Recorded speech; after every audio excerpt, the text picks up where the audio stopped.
Écoutez, autant le dire tout de suite, hein, vivre à l'étranger, c'est pas tout le temps une partie de plaisir. Il n'existe pas que des côtés positifs à ce projet, il y a aussi des côtés négatifs. Et j'aimerais par cette vidéo vous en parler. Elles sont peut-être pas nombreuses, mais il est important que vous sachiez, il est important que vous connaissiez ces choses. Parce que c'est un projet, c'est une aventure que vous allez faire la plupart du temps seul. C'est bien que vous puissiez connaître les côtés négatifs et les côtés positifs. Aujourd'hui, je m'attelle à vous parler des côtés négatifs de cette aventure.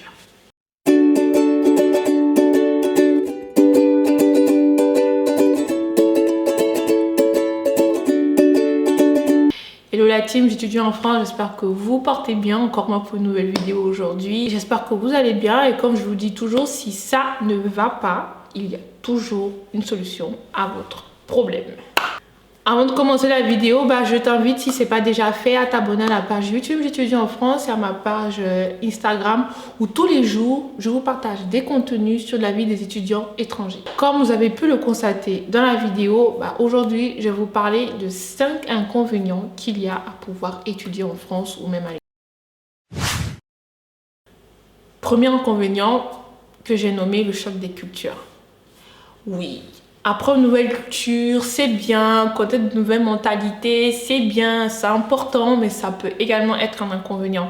Parce que des fois, on peut être très heurté par la façon de faire des gens. On peut être très heurté par la façon de communiquer des gens. Parce que les gens n'ont pas la même culture, la même éducation que nous, la même façon de penser. Et comme nous venons de pays différents et de divers horizons, nous pouvons être heurtés. Nous pouvons penser par exemple que c'est des personnes impolies. Nous pouvons penser par exemple que c'est des personnes qui n'ont pas le savoir-vivre ou qui n'ont pas le savoir-être. Mais pourtant, vous vivez tout simplement dans un nouveau pays avec des cultures différentes. Laissez-moi vous donner un exemple.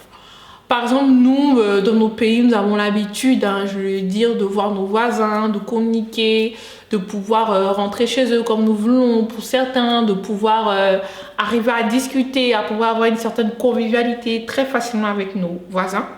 Par exemple, ici en France, je te donne un exemple, quelque chose que j'ai pu voir et observer, c'est des choses que vous ne pourrez pas faire facilement avec vos voisins. Ici, c'est un peu le leitmotiv, chacun pour soi, on va dire Dieu pour tous. Et c'est vraiment des attitudes ou un concept qu'on n'a absolument pas dans nos pays. Je veux dire, par exemple, dans nos pays africains où nous vivons tous ensemble, tous en communauté. Ici en France ou même à l'étranger dans certains pays, je ne sais pas, la vie en communauté ou en convivialité, vous ne la verrez pas souvent parce que c'est tout simplement pas forcément dans leur culture. Deuxième inconvénient que j'ai pu trouver, c'est la langue. Ouais, la langue peut être une barrière. Vous savez, on a une façon de communiquer qui n'est pas pareille. On a une façon de prononcer les choses qui n'est pas pareille. J'aimerais vous expliquer une anecdote. Vous savez, quand je suis arrivée, j'ai eu beaucoup de problèmes avec ma façon de communiquer. Déjà, dans le langage, il y a deux aspects. Dans le langage, il y a la prononciation des choses et il y a ce qu'on dit. Et moi, j'ai eu beaucoup de problèmes dans la prononciation parce que les gens n'arrivaient pas à me comprendre. Les gens n'arrivaient pas à saisir ce que je disais. Donc, j'étais tout le temps obligée de pouvoir articuler, de pouvoir même, on va dire, parler comme eux. Comme on dit le plus souvent, de pouvoir choquer, comme dire comme eux, parce qu'ils n'arrivaient absolument pas à comprendre. Pour eux, le langage que j'utilisais, la façon de parler était assez brute et ils avaient vraiment du mal à me saisir. Je donne un autre exemple. La langue peut être aussi une barrière parce que si je donne un exemple, vous parlez anglais, il parle français, il va falloir avoir une capacité d'adaptation qui peut prendre du temps. Et ça peut être un inconvénient quand vous vous dépêchez pas vite pour pouvoir apprendre la langue, pour pouvoir communiquer et comprendre ce que les autres ont envie de vous dire. Troisième inconvénient que j'ai trouvé, c'est le budget et le financement. La situation financière pour étudier à l'étranger est très importante. Je trouve inconcevable qu'on me dise que pour étudier à l'étranger, on n'a pas besoin d'argent, il faut juste de la bonne volonté. C'est totalement faux, je ne le pense pas. Le financement et le budget peuvent être lourdement un problème pour les étudiants. Je connais beaucoup d'étudiants qui ne réfléchissent que pendant les cours à payer leurs charges et leur loyer, tellement ils n'ont pas de soutien financier. Cela peut facilement être un fardeau pour nous et un inconvénient. Alors, il faudrait vraiment prendre le temps de réfléchir à cet aspect, à comment financer nos études, à comment pouvoir arriver à s'en sortir financièrement. Cela fera l'objet d'une autre vidéo où je vous expliquerai comment s'en sortir financièrement en tant qu'étudiant étranger en France. Quatrième inconvénient que j'ai pu trouver, c'est la nostalgie du pays, la solitude. On est tout seul ici. Pour ceux qui n'ont pas de famille, venir, c'est vraiment quelque chose. Venir tout seul, ça peut être quelque chose de vraiment difficile. Parce que la solitude se fait ressentir. Seul dans ses 5 mètres carrés, dans ses 9 mètres carrés, en train d'étudier, dont le froid peut vraiment affecter le mindset d'un étudiant étranger. Si on ne fait pas attention, cette solitude que l'on pourrait utiliser pour pouvoir, je pense, avoir un moment de calme pour étudier, avoir un moment de calme pour réfléchir, peut facilement bifurquer en dépression, en situation de tristesse et pouvoir nous éloigner des autres. Il faudrait bien prendre en compte cette situation car ça peut être vraiment un inconvénient qui peut détruire la vie des étudiants.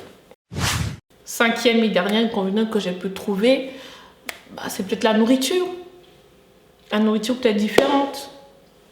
La gastronomie française est assez différente de la nôtre. Le fait de devoir s'habituer à pouvoir se nourrir avec ce qu'ils mangent peut être un inconvénient. On n'a forcément pas cette même culture, cette même façon de cuire, cette même façon de faire à manger, qui peut être un inconvénient très considérable. Moi, je connais beaucoup d'étudiants qui n'ont pas pu supporter et qui ont dû à un moment donné partir parce qu'ils n'arrivaient pas à jongler cette façon de vivre, cette façon de manger, cette gastronomie. C'est vrai, c'est la meilleure du monde, mais beaucoup d'étudiants n'arrivent pas à s'y faire. C'est vrai que par la grâce des choses et par la chance des choses, il y a, quand vous viendrez, ce qu'on appelle des boutiques avec des Pakistanais qui nous vendent des choses qui viennent de nos pays d'Afrique. Et donc, on a quand même cette petite chaleur-là dans nos cuisines qu'on nous voulons manger un peu local.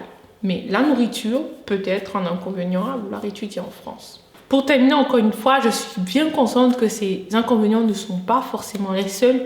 Alors, je vous invite à pouvoir en communiquer d'autres dans les commentaires pour que les autres puissent voir et savoir que étudier en France ou à l'étranger a son lot d'inconvénients. Bien sûr, il y a son lot d'avantages. Vous verrez tout en haut de la vidéo parce que j'ai fait une vidéo où je vous parle des avantages, des 5 avantages qu'il y a à étudier en France ou à l'étranger. Mais aujourd'hui, j'ai voulu vous partager les inconvénients qu'il y a à étudier à l'étranger. Merci d'avoir suivi cette vidéo. À très prochainement pour une nouvelle vidéo, pour un nouveau thème que je prendrai le soin de vous partager bien à l'avance sur ma page Instagram. Je vous invite encore fortement à vous abonner. Posez-moi toutes vos questions. Comme je le dis toujours, j'y répondrai. Je compte surtout sur votre bienveillance dans les commentaires. C'était moi, Mimiko. Peace.